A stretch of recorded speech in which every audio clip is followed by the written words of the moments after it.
Welcome, everyone. This is R.A. Sweeney. I am a Hebrew and Greek scholar with Davek Le'lohim Books, and I am excited to let you all know here we're starting this new series called Gleanings from Ruth, where we're just going to be diving into the book of Ruth. It's a very, very, very well-known book.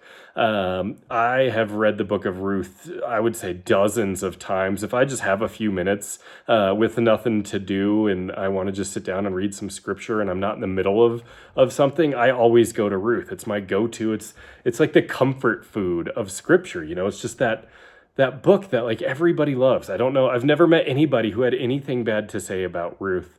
It's such a great story. And so we have a great story in the book of Ruth, just the story of the family going into exile, finding wives, things not working out, coming back in destitution, being raised to prominence. It's a great story.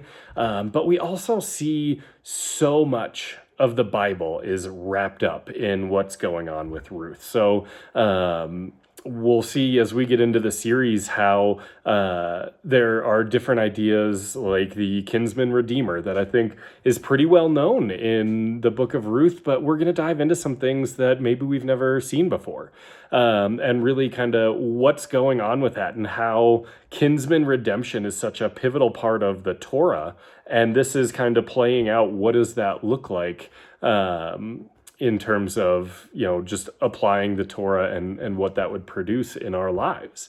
We're going to be looking at the sacred holidays, the different feasts that the Torah prescribes for Israelites, so that we can look at how is the progression of time and the sacred feasts in the Torah shaping this story that we all know and love, but I doubt many of us have really looked at that. We're going to be looking at the ideas of the welcoming of the nations into the family. We're going to be looking at some of the racial stereotypes that are in the work here and how this ties into stories from Genesis, how this ties into the story of Jesus and different things in the New Testament. We're going to be taking it all over the place as we dive into this story of Ruth, hopefully in a way that that most of you have never seen before. So this is going to be a long series. I plan on doing about 10-ish minute videos each week for I'm gonna guess many weeks. Just there's so much there. I really want to dive in and share what I've been learning in Ruth. So over the next few weeks, be looking out as we dive into this series as we explore the book of Ruth in a whole new way. Thanks, everyone.